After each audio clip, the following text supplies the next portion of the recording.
Hello, good evening, one and all.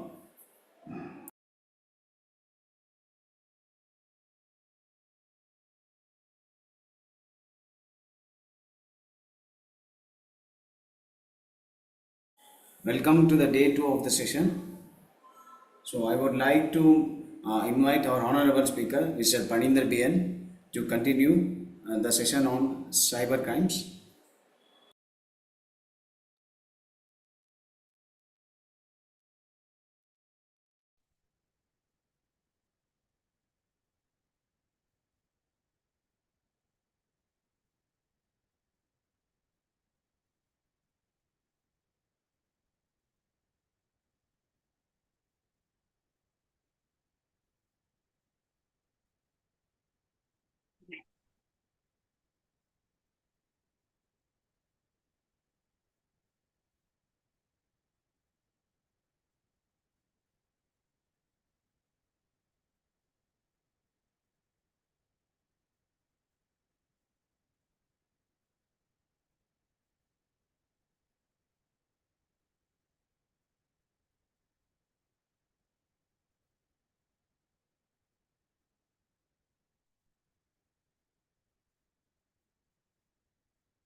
Friends, good evening. Welcome you for the second day activity of our discussion on cybercrime trends and investigation. While yesterday we have discussed about the basic things about the nature of cybercrimes and the legalities or the limitations of the investigation. So here in this session today, we'll be having the live on how, when I say live, I'll be giving you a step-by-step approach on how certain category of cyber crimes which I intend to share with you is actually being occurring. Yesterday we have discussed about list of cyber crimes. Today we'll be discussing about the first of it, which is the common nature for most of us here. One is the KYC. KYC refers to know your customer, and OTP, one-time password, and UPI, which is the payment what we do on everyday basis using our Beam or Paytm or PhonePe. While one thing which is to be understood here is that the KYC, OTP, or UPI is often used for these three important transactions. One is the any kind of UPI payments. Second thing is about the banks. Any kind of banking activities, be it be applying for a credit card, applying for a loan, debit card, account block, whatever the purpose it is. Definitely, we would have a lot of activities connected to our mobile phone. That means a mobile phone number. But what is also important here is that whenever people wish to sell something, okay, sell off whatever they have used using the portal like OLX or No Broker, anything of these portals, you must also understand that the cyber criminals are also active on these platforms. They pose as a prospective buyer or a prospective subscriber to your goods and services, but they might actually be there only to commit the fraud. Why? The category which I discussed, KYC, OTP, frauds, there are different phases involved in the commission of the crime.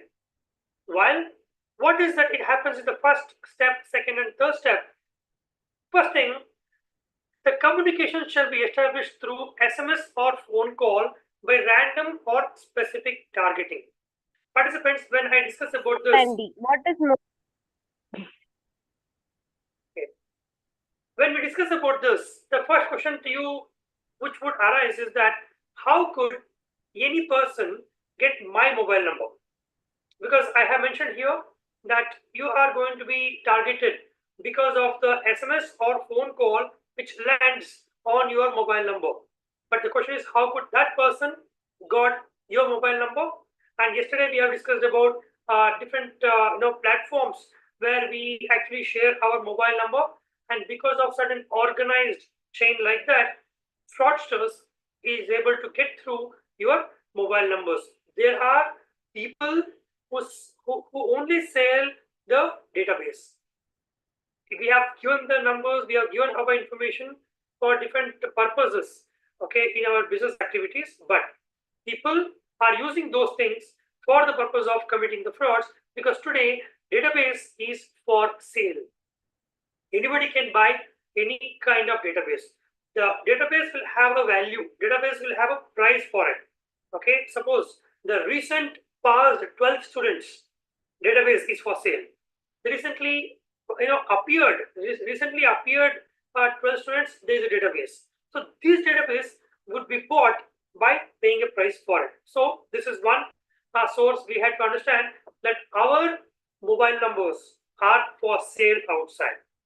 In whichever way, the fraudster will get the mobile number and they target using a SMS or phone call. Second thing, the caller wins the confidence of the victim also by mentioning their ID number and branch name. When I say this ID number, branch name, somebody would call you, "Hi, myself Sharad Pawar, calling from UCO Bank. Okay, my ID number is 123456." You would feel like, wow, what an initiative by UCO Bank. All right. So, but none of the bankers otherwise would have actually done this. There are few call centers which would actually follow these procedures, where they first reveal their ID numbers for the further communication with you. But the banks, when we are dealing with this, the banks are giving their name and ID number. To some extent, it's a good practice where you can also verify, the information. But this is given to you because they find giving this information, they are winning your confidence. Because obviously, when you're sitting in a remote place, the bank's head office might be in Mumbai or Delhi, and people would say we are calling from head office, and they know that this particular number does not belong to their region of calling. That's what I mentioned. Okay, the numbers are for sale. Okay, they get to filter your number based on your background, based on the location. A lot of filters they adopt to target only those numbers which the hit rate is very high.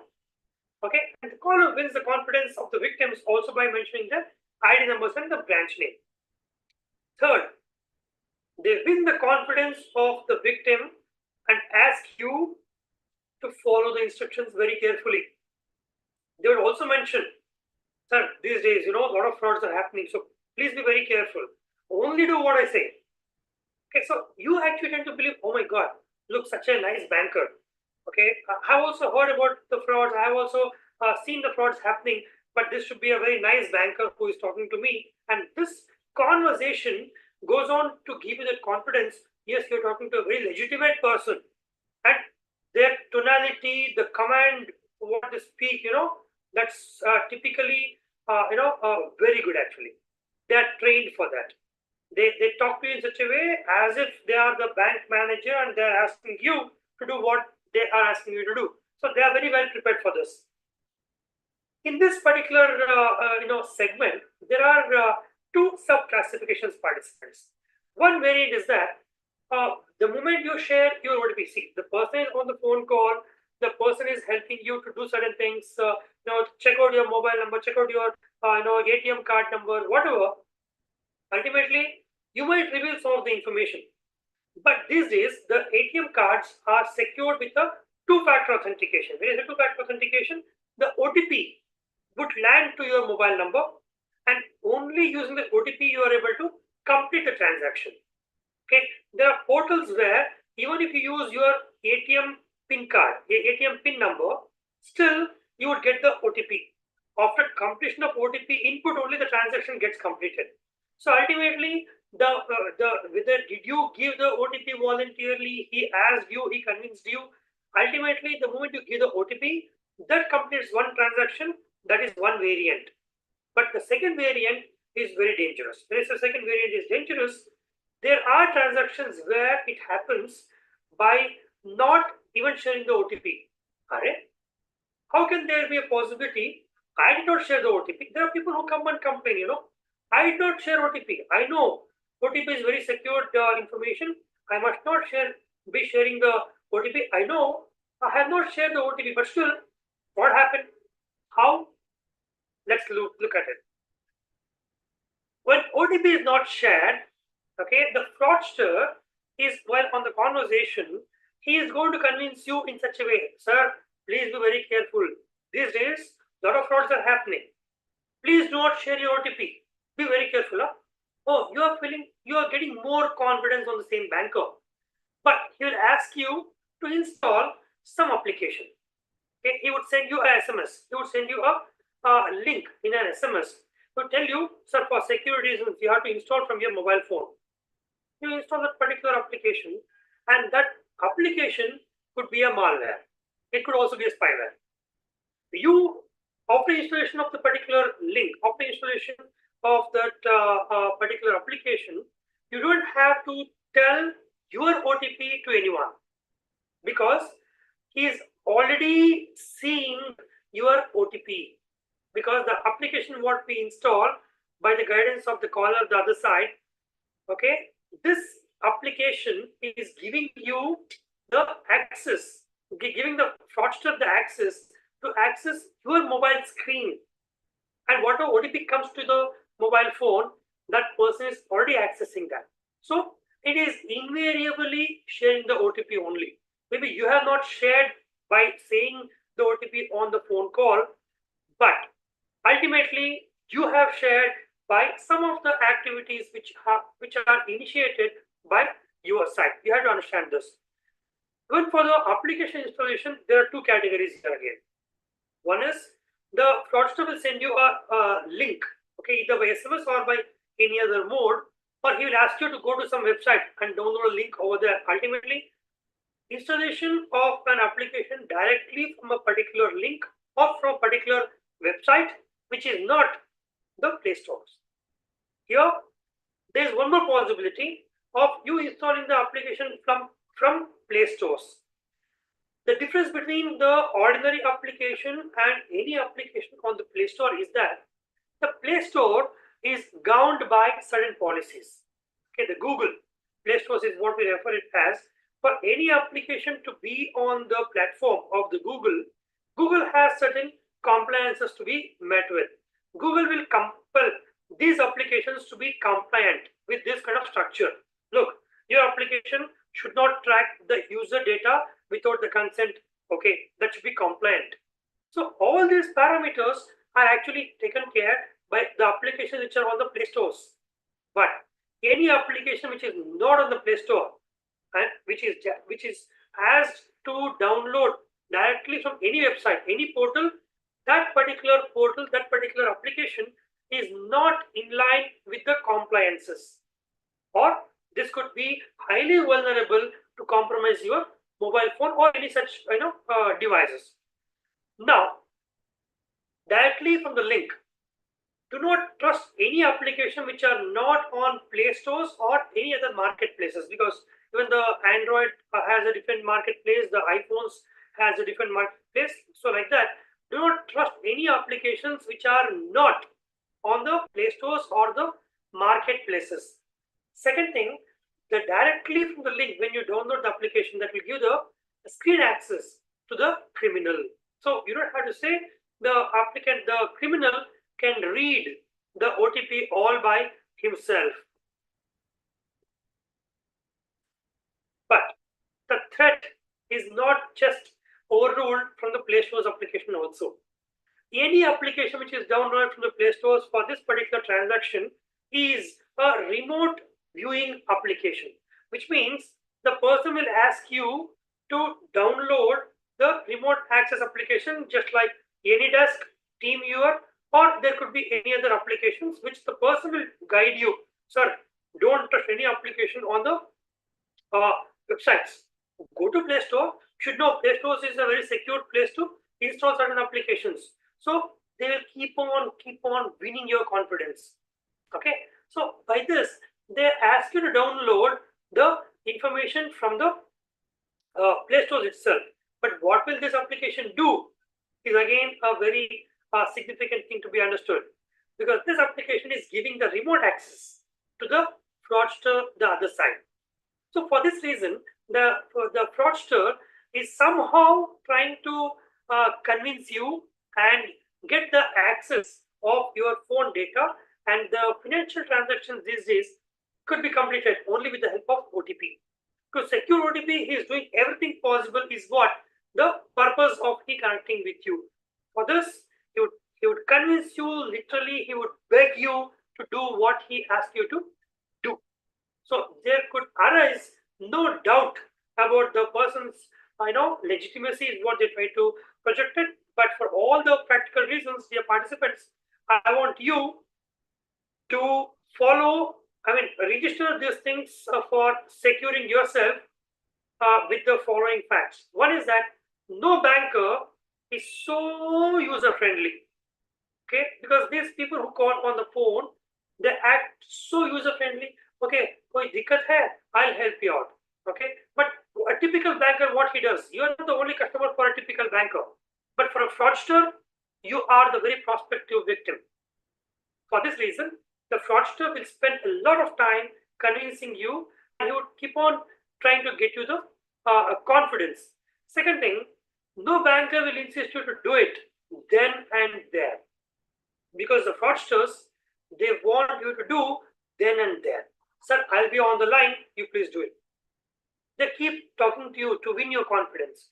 For an ordinary banker, sir, if you want, you do it. Otherwise, you come to the branch, let's discuss it over there. Okay? That is the attitude for a real-time banker. I don't say there are no good bankers, but the banker cannot be so friendly, so good, so sweet. Okay, for every person, every unknown caller, they get up with it.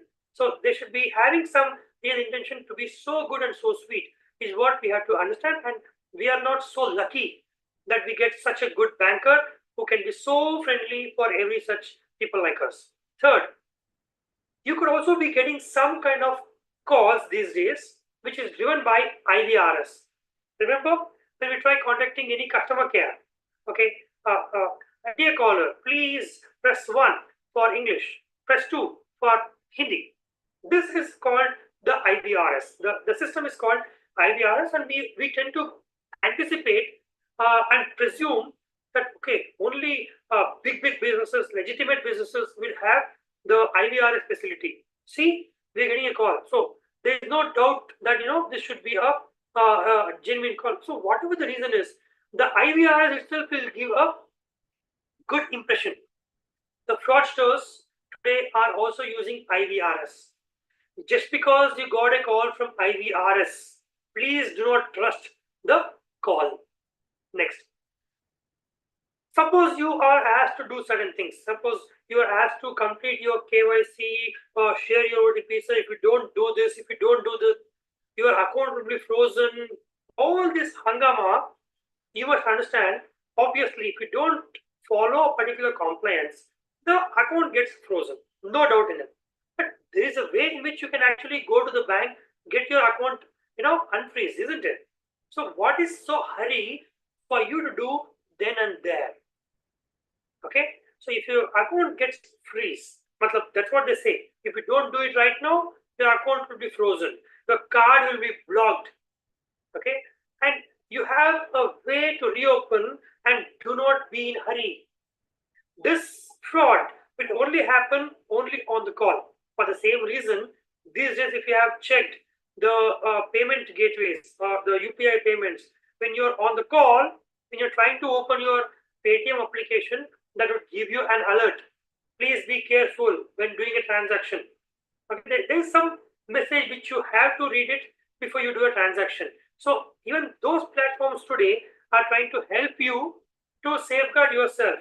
But unfortunately, there are people who are in very hurry and they still get into a trap and they become the victims of the cyber crimes like this. Next, visit the websites or the branch personally to complete the required documentation. Participants, I don't say that the people on the phone are not legitimate, but we as ordinary people fail to understand what is a legitimate call, what is a fraudulent call. Maybe either you spend good time in discriminating these two calls, or please don't take any headache. Please visit the nearest branch. And even the banks officially these days are trying to help you with a lot of information on the website, a lot of call centers, and they are trying to do this. You disconnect the call, log on to the respective bank's website, visit the nearest branch, take the input from there, do the communication from your side. Don't respond to the communication which you receive. You call the particular authentic official number which you get from legitimate and authentic website of any brand. I'm talking about any brand right now. I'm not just highlighting the banks. For a brand, you please go to the respective website. You get to see if this particular brand is running any offers, any kind of promos, then that gives you some kind of confidence to proceed through that. Otherwise, just the information which you get on the phone call is not to be simply and blindly led upon. Authentic bankers do not do business on WhatsApp. Participants, it's a very important instruction because a lot of these fraudsters do the activity on the WhatsApp. They give you a WhatsApp number, they ask you to call, they ask you to send some documents to that. See, I'm talking about one particular fraud right now. But while addressing the frauds in a wider sense, the documents are also exchanged on the WhatsApp for different nature of crimes. Okay, none of these bankers are actually authorized to do the transactions through WhatsApp. So any document of loan approval or your KYC related documentation to be done on WhatsApp, please have a double check on whom you're contacting with. This particular slide, dear participants, is exclusively for the people who pose themselves as army officers. Okay, because OLX, whatever we posted to sell, people call you. Okay, listen, I am an army officer deployed in so and so place. This could happen both in buying and selling. So, for example, you get to see a two-wheeler or a four-wheeler, beautifully projected sale, very good condition, very neat, maintained, and very cheap price. Okay, you would say like, this is a very cheap price. Somebody is offering it to me. So you call the person. He says, okay, listen, I am an army officer. I am deployed in so and so place, and I cannot really come to your place doing that. You send me the money, so you trust the army people, right? So हम देश का सेवा करते हैं, हम आपको सेवा करते हैं. So this is what some emotional statements what they give, and with all due respect to any army officers, dear participants, they have nothing to do with this. And people who just like that take the name of army officer, they are highly probable to be the fraudulent people. And their WhatsApp display pictures, okay, and what they do, they first communicate to you on the WhatsApp. On the WhatsApp, they'll be in the beautiful uniform with all the medals in some cases, okay. They'll be having their beautiful DP, and then they say, I'm an army officer. आपको यकीन नहीं आता है, आप ले लो, मेरा ID card ले लो. And just the way you're seeing it on the screen, they'll also send you the ID card. Tell me something. Forget about the frauds right now. Just think about yourself with a discussion like this as an ordinary person. Can there be a possibility that a army, person would contact an ordinary user to justify his identity and to do any kind of business? So it's just 1 minute common sense can get you the answer. But people, when they are in the hype of selling some article or to buy some article, they would feel like, if I leave this offer, this might not be another opportunity given to me. So I must transact it at the earliest. So what they do, they just do the transaction, and this person would be a fake guy. Remember, any person would pose as an army officer. Okay, they are not supposed to be doing this. As per the notification and the notice given by their own ministry, their own officials, no army officer is allowed to use their picture with uniform in any public platform. All this social media, okay, Facebook or WhatsApp display pictures with the person in uniform as an army officer, they are not authorized to do that. And all the working people in the army would know this. Otherwise, they had to face the disciplinary inquiry in some cases, the court martial cases. And just because of their pleasure to be on the Facebook and WhatsApp, do you think people would post their actual identity on the WhatsApp? Definitely not. And also, as notification, the rank of the army officer cannot be disclosed in public forum. If somebody is claiming that I am so and so, so and so, please understand that they are not supposed to be doing this. And if they're trying to do this, they're only trying to convince you because you are a prospective victim for a cybercrime for them. The third, they are also given the instruction that no family name can be used in public profile, because the government of India, under different due diligence procedures, they have instructed their army or the defense personals not to disclose their actual identity, including their family names. Okay, the ID card which you can see on the screen, that doesn't meet up, okay, any of these three protocols. If this kind of ID card is sent to you just because they want to win your confidence, probably participants, now you know how much to rely upon these people who pose as army officers. However, for the instructions, for the details what we have had so far, for the discussions what we had so far, the important keywords, I expect any of these keywords, okay, which is used in the conversation, you must be having the red flag. First is the OTP, which most of you would know right now. Second thing, download an application. Okay, that is the second thing which we had to be very cautious about. Third thing, that army or a defense officer, defense, a personnel or army officer.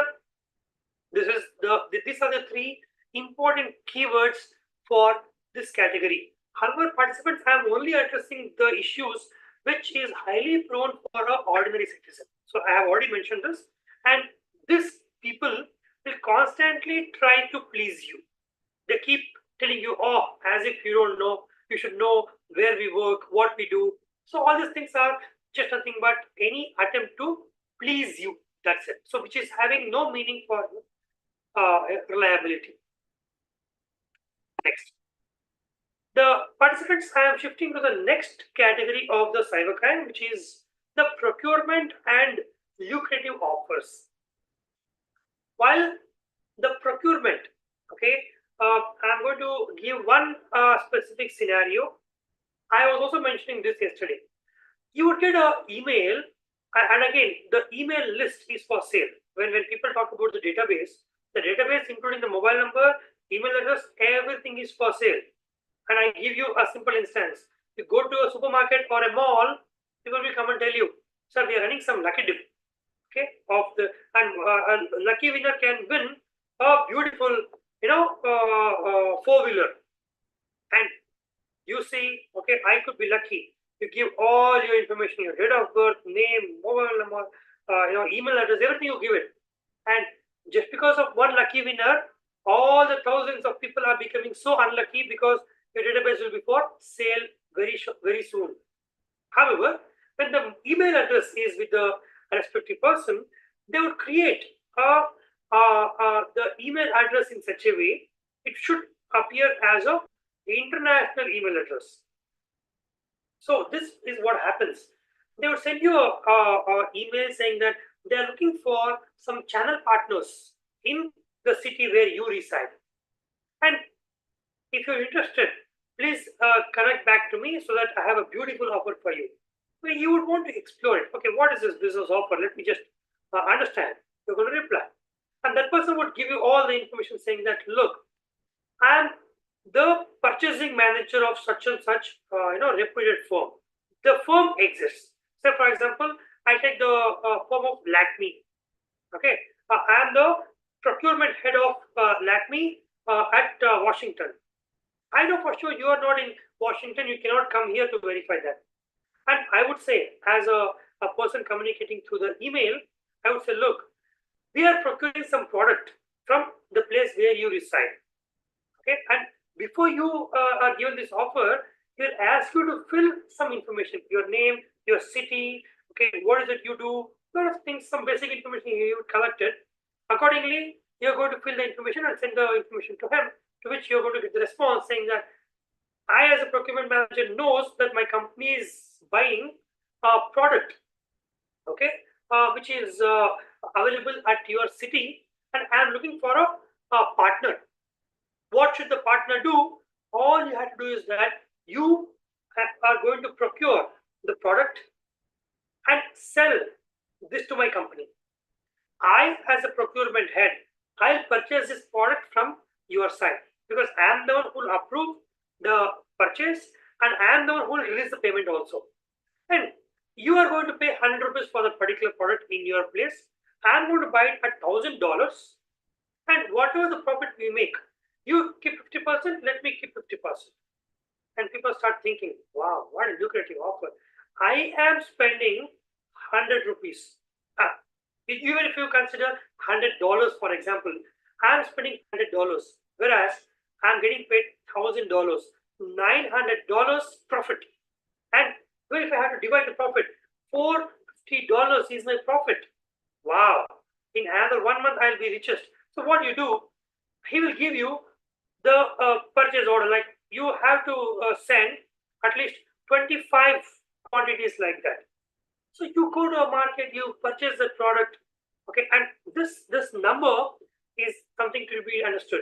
You would say, get me 25 liters, 25 units of this product. You're going to send that product to the so-called address. And the product reaches him. He would say, the product has been contaminated. And these products, okay, you should know that only such product which can get contaminated or which can lose its quality is what they deal with it. So, for example, the tulsi plant, okay, and they would give a beautiful scientific name for the tulsi plant. And when you search that, it's a tulsi plant. You would say tulsi, we get plenty of tulsi plants in and around us. So, is it what that company wants it? I can supply hundreds of tulsi plant every day. So what you do, you purchase tulsi plant, you sell it. It could be tulsi, aloe vera, okay, all this plant, basic thing which I'm referring to. So when you send this, he would say, no, there's some QC issue. It was not true. You please send this time. You send 50 samples for further testing procedure. You would again buy 50 such quantity. Again, we'll send it. Again, there'll be an issue. So ultimately, this product will never get QC pass. QC refers to quality control. Okay, and tell me, who could be the prospective fraudster in this case? You have the chat box open. You can just mention in the whole transaction, who is the fraudster? Participants, I'm waiting for the chat box.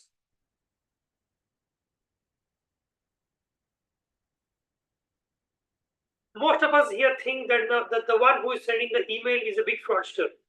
No. In most of the cases, the seller, okay, is a fraudster, because what would you go and complain this for? Okay, even though you have spent lakhs of rupees in procuring the same tulsi plant, okay, you would actually have procured the tulsi plant, you have packed it, sent it, and this guy would say, how am I involved? You came to me, you purchased 100 tulsi plants, I sold it to you, there ends my involvement. What happens to you with tulsi plant text? How am I responsible?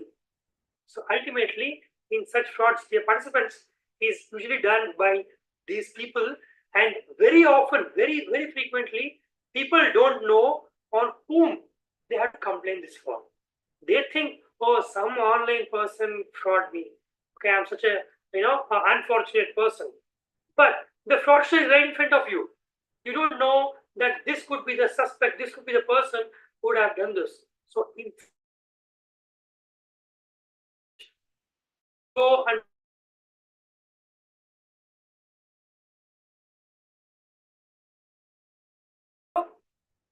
accused number 2. You could say an unknown person.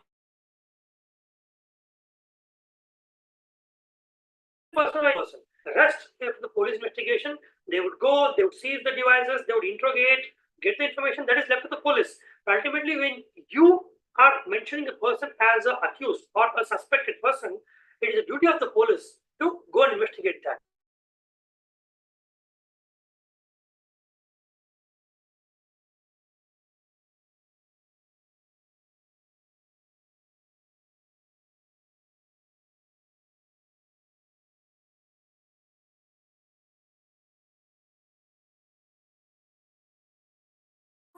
Sir will be joining back soon.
Participants, sir will be joining soon. Due to some technical issues, he got disconnected.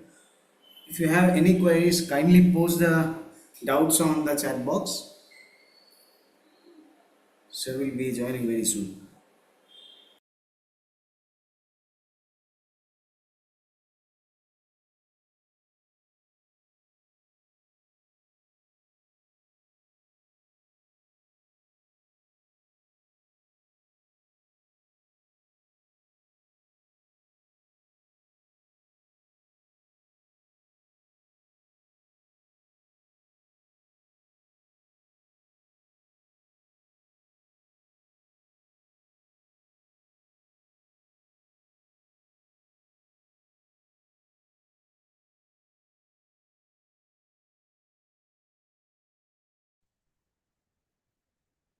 All right.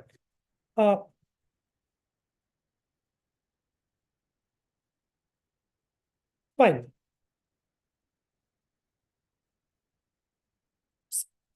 Skanda, you can broadcast your screen with the same presentation. Yes, sir. All right. While this much of information we have discussed, dear participants, now we are shifting our focus to the online shopping and link-based activities. Okay, because we have to also understand that the links are actually something which is compromising our activity on the internet, and that is why we are also becoming the victims of the cyber crimes. In the online shopping, okay, we have some terminology here called phishing links. Okay, is there anyone who is very familiar about this term here? Can you put your information on the chat box? Okay, what is phishing according to you? Please mention that on the chat box. While phishing links, okay, are those category of the links which would actually which would actually claim to be a legitimate link, but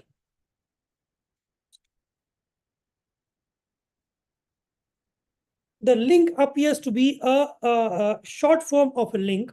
The moment you click the link, the website will open.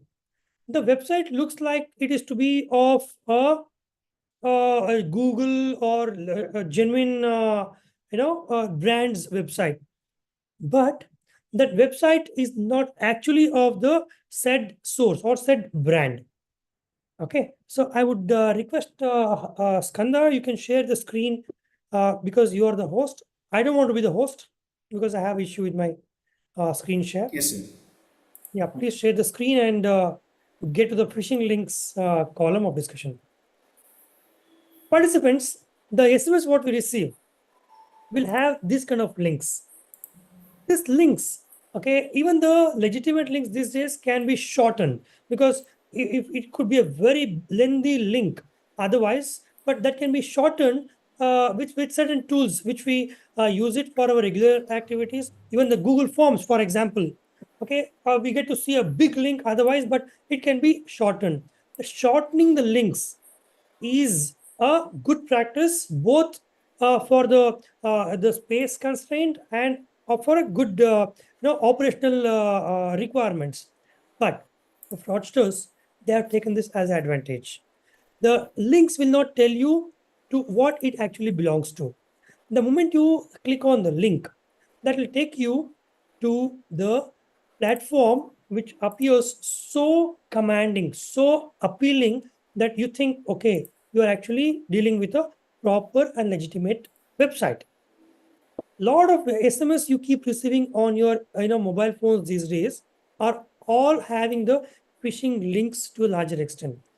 Any kind of this your SBI Yono account will be blocked today. Update your PAN.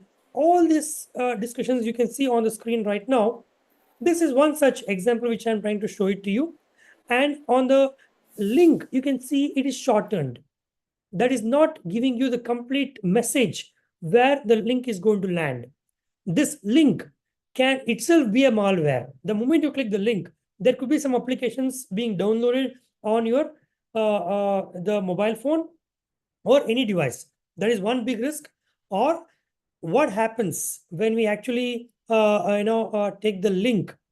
If you click that link, what is going to happen?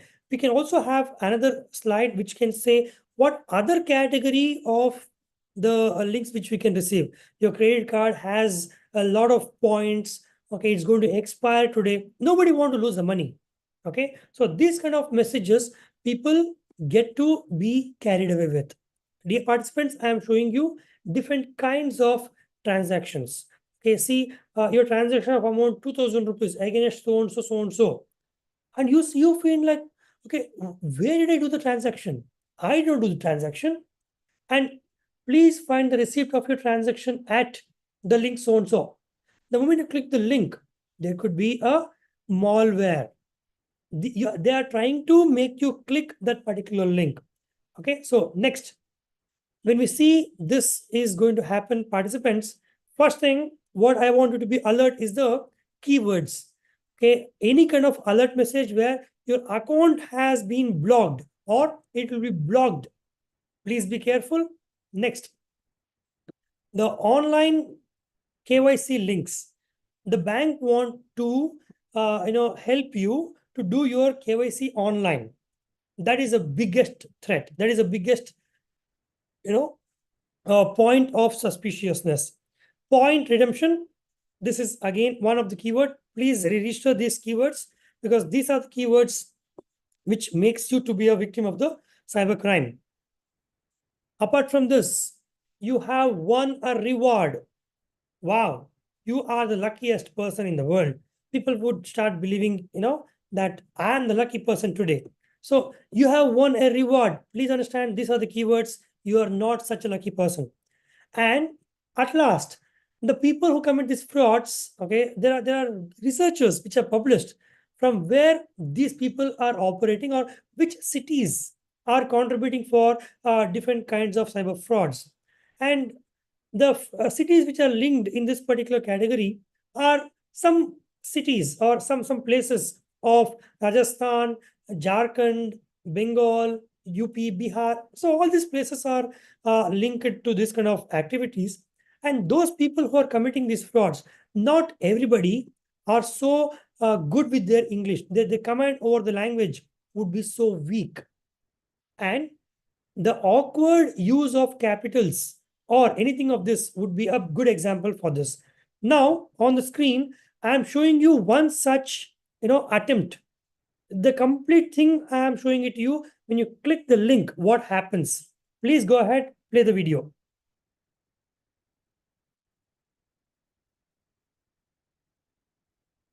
That link is taking you to a page. You believe it to be a State Bank of India. For those who use State Bank of India, this is how it looks. The portal looks very, very similar to the same thing. And I am inputting all this data. Okay. So this data is not validated. Otherwise, you use a username, use a password. Will it take you to the next screen? That will tell you wrong username, wrong password. And it is supposed to be for a redemption. Look what all information it is gathering from my side. And these are all the projections. You tend to believe, oh yeah, it's a very big thing. See, one-time password. You would have got a password if you have entered the actual mobile number earlier. And the fraudster would have sent you an actual OTP, which you're trying to enter it here without knowing the fraudster is, wanting this OTP. You submit OTP to the fraudster through this window. See, they're asking about your customer name and your date of birth. For the message to redeem, the bank already knows you. If it is a legitimate transaction, the bank already knows you. Why would they require your name and your complete information is gathered in different windows? Your date of birth is now captured with the customer number. Previously, they captured your mobile number. They are doing it bit by bit.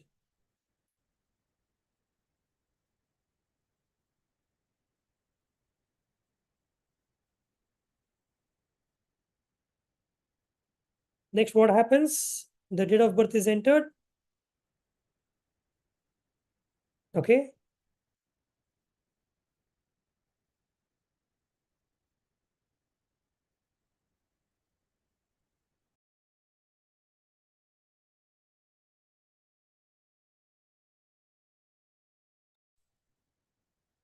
One-time password. See, they're asking the one-time password at different phases because they're also preparing at their side how to use all this data. Account number, they want it right now. They want your PAN card number right now.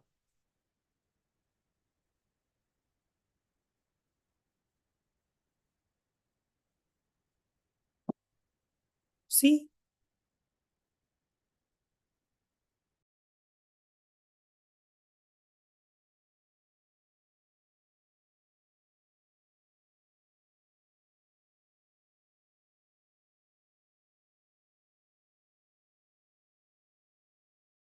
Yes, that.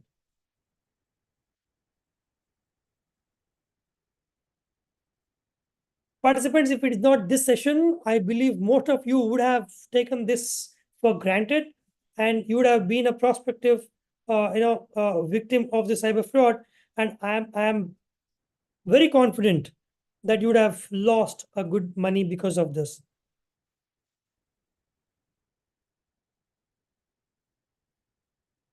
They're trying to ensure you that it is 97% completed. They're trying to give you that assurance. Look at the page, look at the URL here, ygutl.pages.dev.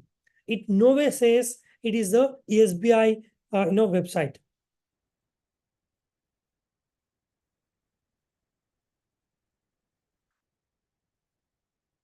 See, this portal, okay, is only when we understand that this could be a fake, is what we try to look at this portal in different sense.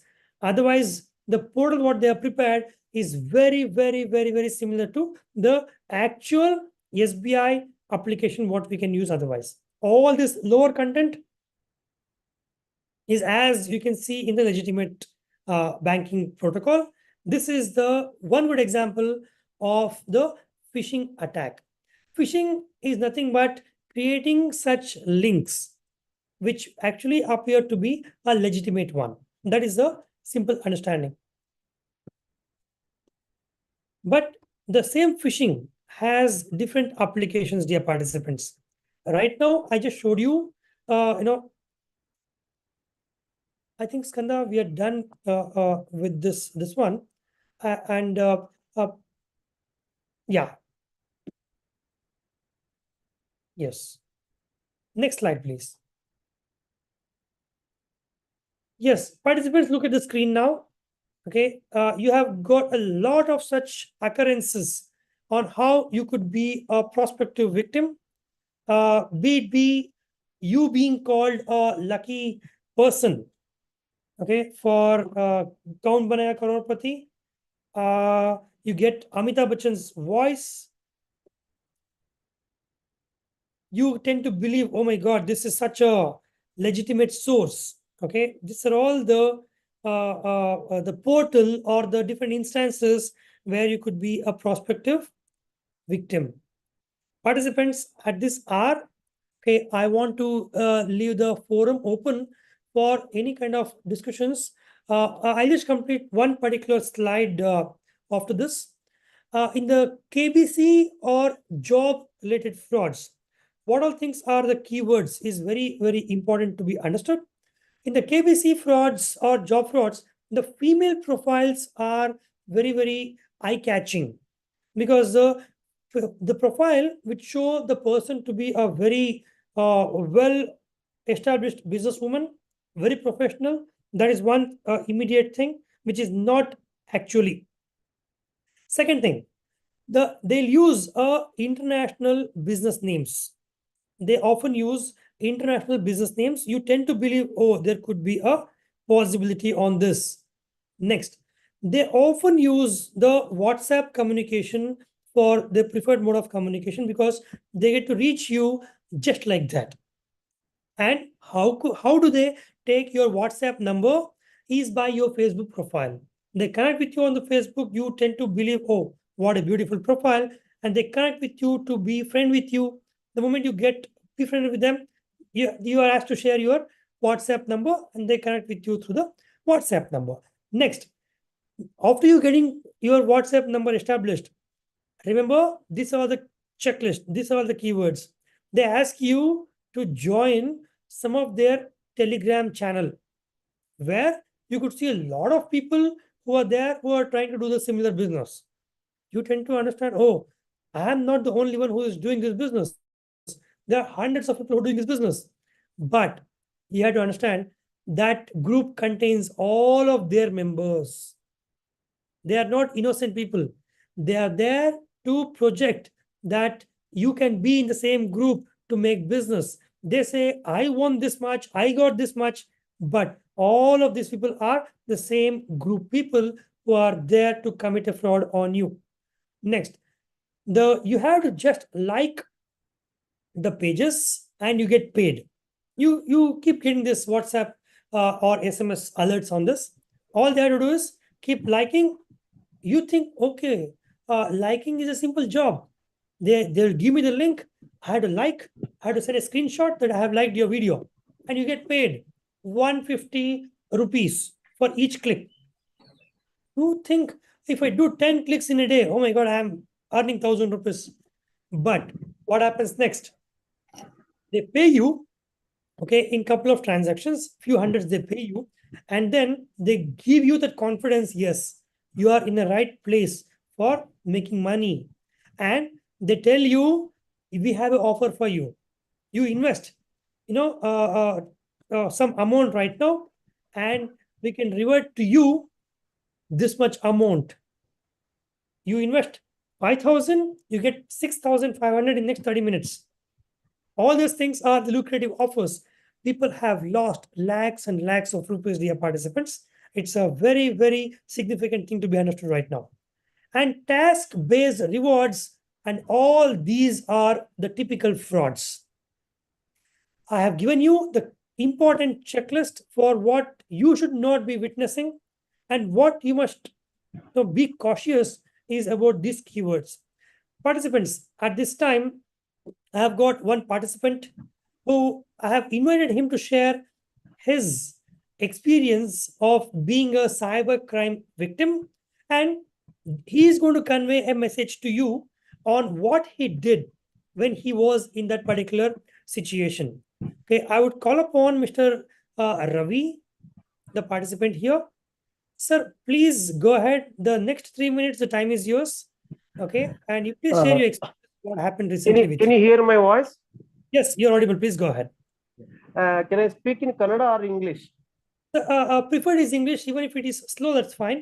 Okay, please go ahead in English because participants are from abroad the countries as well, and even from apart from Karnataka state as well. Okay, okay. You can be aram. Yeah. The thing is like last 15 days back, I trapped in this one transaction actually.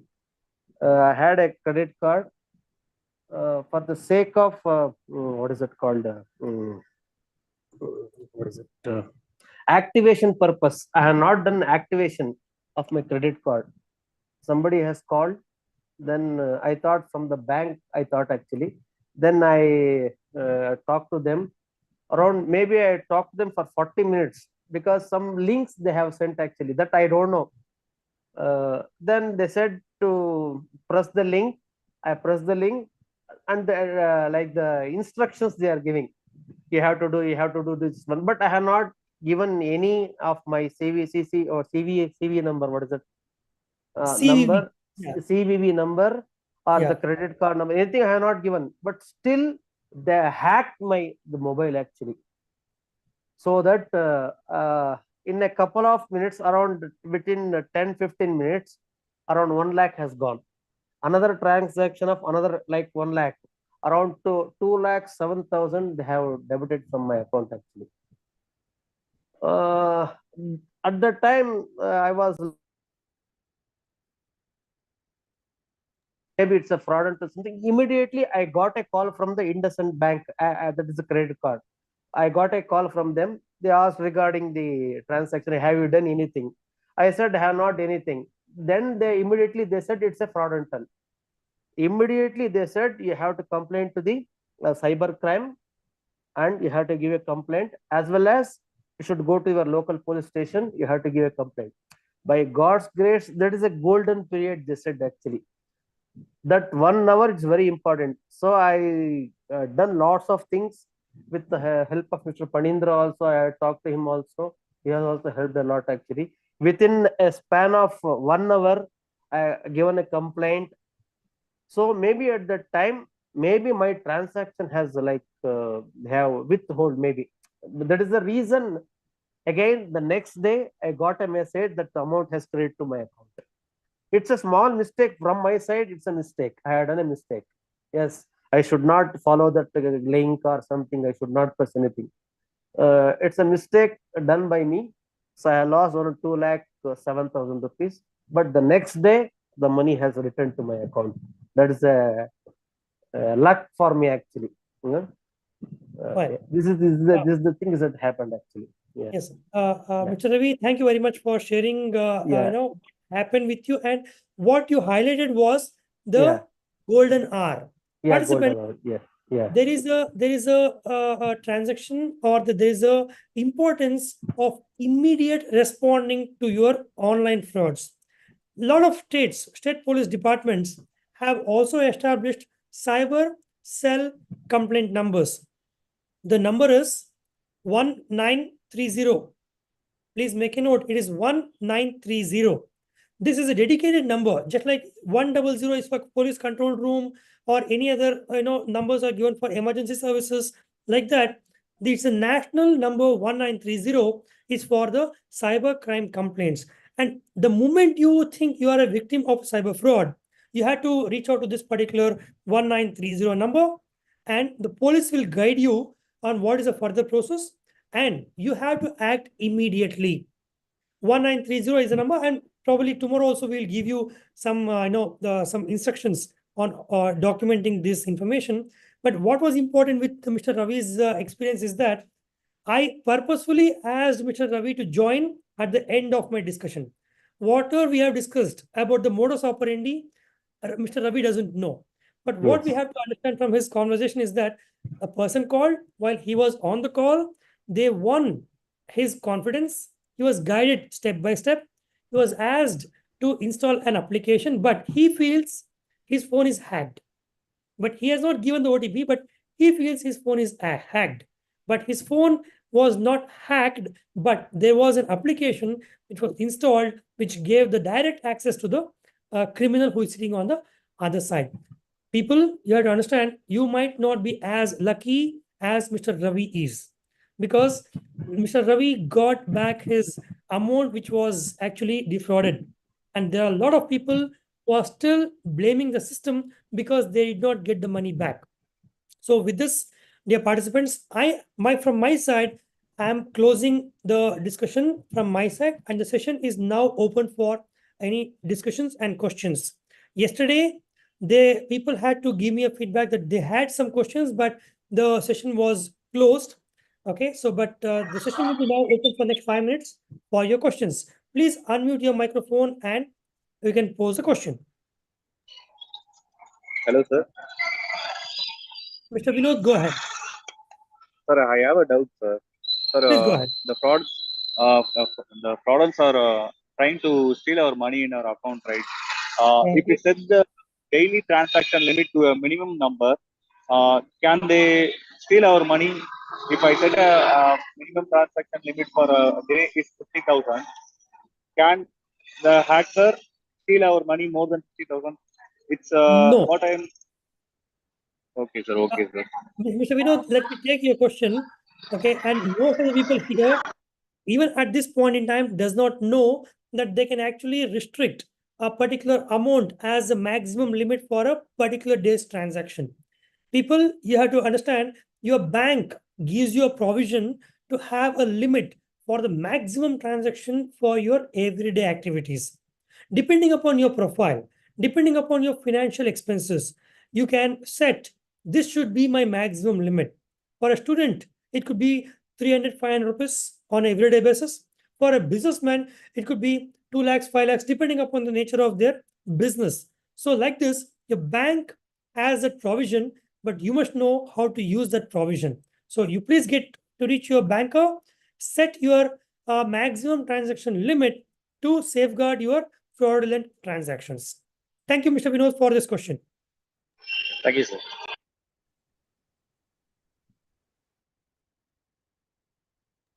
Hello, sir. Yeah, Mr. Virendra, please go ahead. Hello. Virendra, you're audible. Yeah. Please go ahead. Sir, if scammer send money to foreign bank, then can we get back that money or not, sir? Okay. See, the banking works in one particular manner.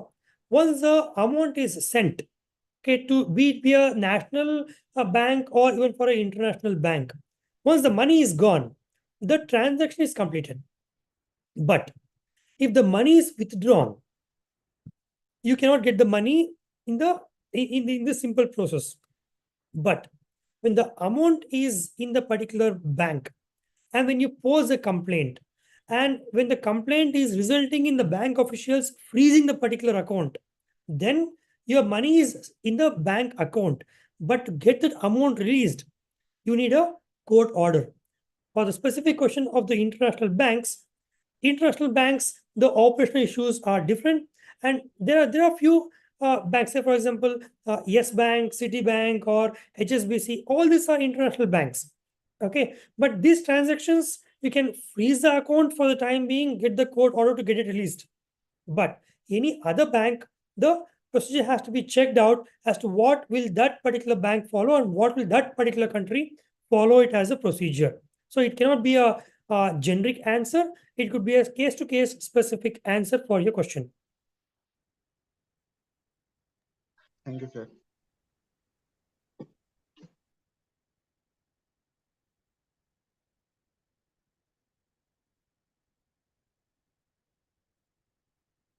Participants, if you have any question, you can pose it, or we can just go ahead closing our session at this hour.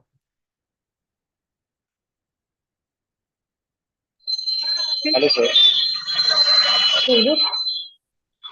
Sir, can you explain other-enabled payment system, sir?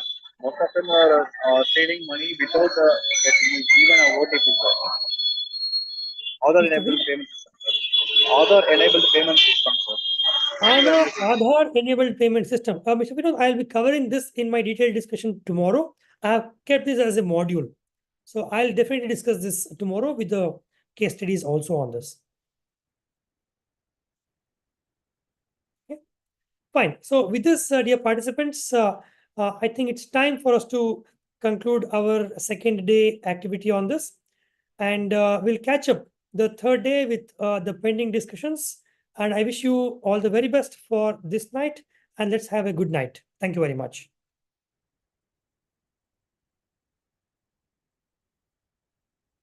Skanda?